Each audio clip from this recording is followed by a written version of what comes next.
petits enfants de la patrie, avait le peuple. Aujourd'hui, j'ai pas le moral. Il y a Merluchon qui a encore une fois aboyé, suite à la défaite cinglante de Jérémy Corbyn du Parti travailliste aux dernières élections en Grande-Bretagne, par l'intermédiaire du lobby juif anglais, qui n'a jamais pardonné à Corbyn de pencher plus du côté palestinien que du côté israélien, et à l'affaiblir en faisant croire que les Anglais ont voté contre l'antisémitisme, et donc pour le lobby sioniste. Mélenchon, de son côté, dénonça les génuflexions devant les oukazes arrogants des communautaristes du CRIF. Oukaz veut dire ordre, en russe. Jean-Luc Mélenchon, accusé de complotisme.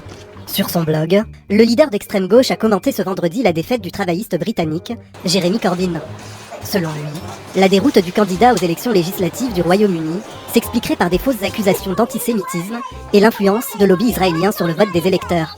Jean-Luc Mélenchon est un homme extrêmement intelligent. On peut avoir parfois des débordements verbaux qu'on n'arrive pas à retenir. Mais par écrit, c'est un blog, par écrit, puisque effectivement il l'a écrit, il n'y a pas de débordement. Surtout pour un homme de cette intelligence-là. Le Conseil représentatif des institutions juives de France a dénoncé ce samedi dans un communiqué des propos qu'il juge inadmissibles. Ignoble, il n'y a pas d'autre mot. Il est dans l'ambiguïté, il dit des choses qui sont aussi scandaleuses que ce que disait Jean-Marie Le Pen à une certaine époque, et donc c'est toute la classe politique qui doit se scandaliser. Ces propos sont gravissimes et jettent le trouble. C'est pas acceptable d'avoir ces sous-entendus qui soient relayés par une personnalité politique de premier plan. Quel lien existe-t-il entre le CRIF et les élections britanniques ? Monsieur Mélenchon tombe dans une dérive complotiste qui en dit long sur l'évolution de sa pensée. Et là, en réalité, effectivement, il parle à des gens.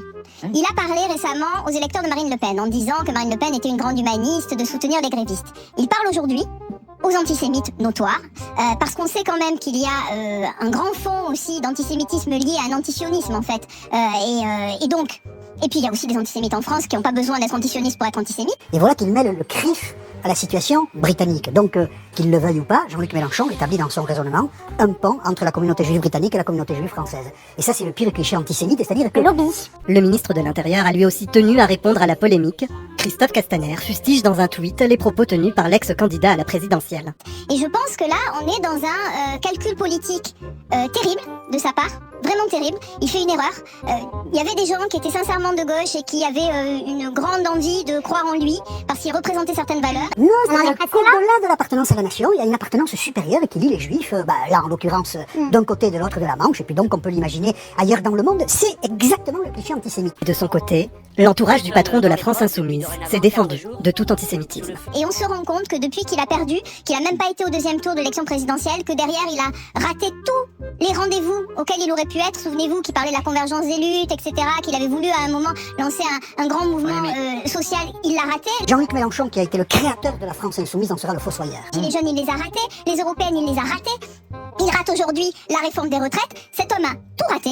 Très vite, Castagnette, les borgneurs de Gilets jaunes, allaient dénoncer ce samedi dernier les propos tenus sur ces maîtres. La haine et le complotisme se nourrissent de sous-entendus douteux et de préjugés nauséabonds. Les propos tenus par Monsieur Mélenchon sont choquants et inappropriés à notre débat républicain. La République est toujours plus forte quand elle est rassemblée. Taisez-vous, vous parlez comme un imbécile. Dans la soirée, la Méluche, à son tour, avait rétorqué sur Twitter.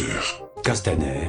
Les borgneurs bavent de vieilles ficelles de politiciens en déroute, l'insinuation pour mendier des soutiens communautaires, qui sèment la haine sinon la violence qu'il organise, complotiste, c'est sa cellule contre les défenseurs des animaux. Castaner pense en LBD. Mais prends ça dans les dents. Mais bien sûr, la toutou de l'Axe en marche vers le CRIF, la députée Giroud Horreur Berger, quant à elle, renchérit en ouvrant encore sa petite gueule. Quel naufrage intellectuel et moral. Parler de génuflexion devant les oukases arrogantes des communautaristes du CRIF. Comme Corbyn, vous aurez le déshonneur et la défaite. Vous méritez les deux. Eh bien, où est le problème avec ton histoire de naufrage intellectuel et moral ? C'est embêtant pour un porte-parole qui ne finit pas ses phrases. Résumons le schéma. Mélenchon du Grand Orient de France dénonce le CRIF, Castagnette, fin limier de la French Connection, et Horreur Berger, de la Fraternelle des Sans-Esprits, et tous deux soumis au CRIF. Bref, du théâtre du sionisme de gauche. Merluchon est biberonné à la République maçonnique depuis trop longtemps pour être honnête. S'assaillit sur le CRIF n'est que de l'enfumage électoral. La République, c'est moi! Castano lui rappelle les bases de la franc-maçonnerie qui dit que le maître juif est intouchable et la totouche met de l'huile sur le feu parce que les combats de coq, ça les moustille. Ah, évidemment, c'est tellement excitant, un combat de coq, c'est lamentable. La petite Berger s'empressera de remettre une couche à Sud Radio. En même temps, quand vous attribuez la défaite de Jeremy Corbyn en Grande-Bretagne au grand rabbin britannique, et clairement, je pense que oui, en effet, ce sont des relents antisémitistes. Il y a un problème avec l'antisémitisme depuis longtemps au Labour, et c'est, je pense, et heureusement d'ailleurs, ce qui a causé une partie de leur perte aujourd'hui, celle de Jeremy Corbyn. Et je pense que la France insoumise est atteinte par la même chose. Qu'est-ce que c'est que cette connerie ? Pour cette conne intersidérale, résister aux injonctions de cette mafia serait une maladie ? Non. Je suppose qu'elle fera partie des invités au resto du CRIF en début d'année 2020. Et ça fait 48 heures que tous les dirigeants de la France insoumise se relayent pour attaquer le CRIF, c'est-à-dire attaquer une association qui lutte dans notre pays contre l'antisémitisme. Putain, la salope. Mais le CRIF lutte-t-il vraiment contre l'antisémitisme ? Quand on étudie de près le travail de cette minuscule association qui semble avoir un énorme pouvoir, cette organisation confessionnelle, qui n'est même pas majoritaire parmi les juifs français, qu'ils soient croyants ou pas, s'insinue dans la politique française intérieure et extérieure sans aucune raison valable, et surtout sans aucun mandat. Est-ce que vous allez un peu... Parce que c'est vrai, les gens étaient vachement choqués à l'ère Kuckerman de voir tous les ministres de la République défiler au dîner du CRIF pour se faire engueuler platement. Moi je me rappelle de Kuckerman disant alors tel jour vous allez faire ça, vous allez convoquer l'ambassadeur d'Iran et lui dire si... Non. Je sais un petit peu les discours qu'il a dit. Non. Moi je l'ai entendu dire Monsieur le Premier ministre... Ça n'a pas été un peu excessif à un moment donné, cette façon... On l'a vu engueuler vraiment, on l'a vu engueuler les ministres et les ministres acceptaient de se faire engueuler. Bon, allez on passe. Parce que ça c'était du... Ça c'est du œuf. C'est du œuf officiel. La vraie fonction du CRIF est bien de jeter de l'huile sur le feu, en criminalisant tout propos encore protégé par la liberté d'expression, qui s'en prendrait à la légitimité de la politique israélienne. Et c'est à gerber d'entendre cette demi-pouffe dire « notre pays » en parlant de la France, alors qu'ils bandent tous pour Israël. En fait, ils n'ont aucun pays. Et voici donc la parole qui vaut jugement, le seigneur du CRIF. Oh putain. Écoutez, je ne suis pas là pour dire s'il est antisémite ou s'il n'est pas antisémite. Ce que je sais, c'est qu'il tient des propos qui sont à la limite de l'antisémitisme. Mais oui, un peu comme une caissière de pipe chaud, tu valides le ticket ou pas. Ça demande quoi comme certification? Donc, maintenant, il n'y a pas seulement les propos antisémites, mais les propos à la limite de l'antisémitisme. Alors là, évidemment, c'est beaucoup plus embêtant. La justice nous dira si le concept est recevable, mais là...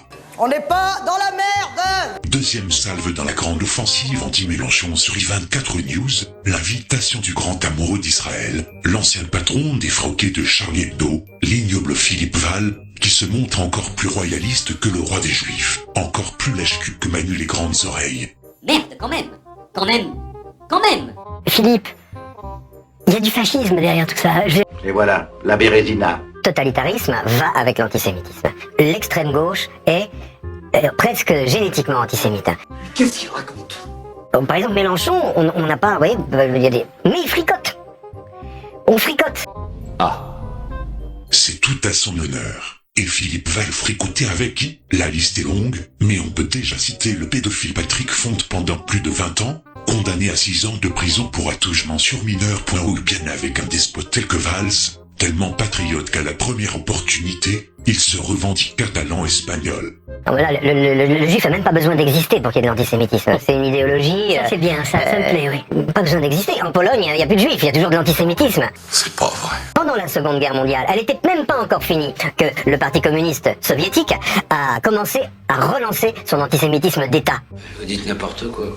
Oui, mais ça m'est égal, ça j'ai l'habitude. Pas dans cette morale-là, ils ne rentrent pas dans la morale humaine. On les fait sortir de l'humanité. Le principe du totalitarisme, c'est de faire sortir des gens de l'humanité. Et les premiers à faire sortir, c'est les juifs. Pour ceux qui ont remarqué, cette charogne y vante au fur et à mesure de son délire des inepties historiques, culturelles et cultuelles. Essentiellement, le concept d'écarter un groupe de l'humanité qui décrit est précisément celui de la doctrine de Yahvé et du peuple juif, à savoir que seuls les juifs sont descendants d'Adam et, à ce titre, eux seuls sont humains. Les autres nations composées de goïms doivent se soumettre aux humains, aux descendants d'Adam, aux juifs, aux israélites. C'est par ailleurs toute l'escroquerie du concept de crime contre l'humanité. Ensuite, les bolcheviks et l'appareil communiste soviétique étaient composés soit de juifs, soit de goïms mariés à des juifs. Philippe Val est tellement immonde, tellement indigne, sans vergogne aucune, qu'il mérite à lui seul un comité de salut public. Tant mieux si Mélenchon, aussi pourri et anti-français soit-il,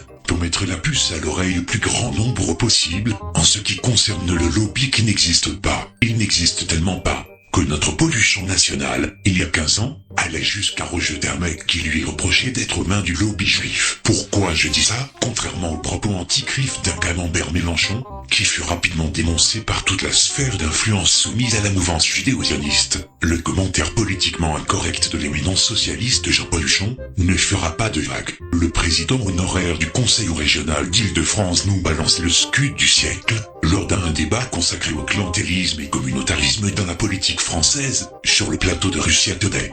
Moi, quand j'étais président de la région Île-de-France, ceux qui étaient les plus habiles à présenter les dossiers culturels par rapport à des dossiers cultuels et à mélanger, c'était quand même les gens du lobby juif principalement. Hein.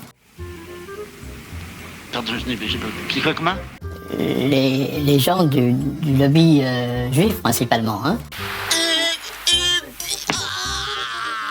Alors là, c'était le moment de sortir les parapluies pour esquiver la chute des grenouilles sur le coin de la gueule, et pourtant, personne ne bouge, cool, tranquille, pas bouger. Alors on ne sait pas ce qui s'est passé. On applaudira la pirouette de l'animatrice Magali Forestier, qui rebondit aussitôt sur une autre question comme si de rien n'était. Même profil bas chez la militante Lydia Guérou, d'ordinaire plus vindicative, notamment pour diaboliser toute évocation d'un lobby juif ou sioniste. Sans parler du terme de Jean-Philippe Tanguy, délégué national de Debout la France, et la police du CRIF, silence radio. La raison est que ce sera difficile pour la meute judéo-sioniste d'aboyer contre Huchon, puisque ce dernier avait toujours montré patte blanche à leur endroit, au point de faire partie de la liste VIP des invités récurrents pour le nouvel an juif de l'agent secret d'Israël, Marek Alter. Espérons que son dégénéré de fils, Toto la binocle, chasseur d'état de complotistes antisémites depuis le sombre attentat de Nice, et des informateurs sionistes, récemment cajolés par le ministre pro-israélien de la Culture, Franck Riester, sera indulgent. Abonnez-vous en masse sur cette chaîne tout en n'oubliant pas de valider la petite cloche. Partagez au maximum sur Facebook et Twitter, et réfugiez-vous sur VK, le Facebook russe, ainsi que sur Discord. Tout va bien dans le meilleur des mondes, d'autres déclarations suivront. À très bientôt.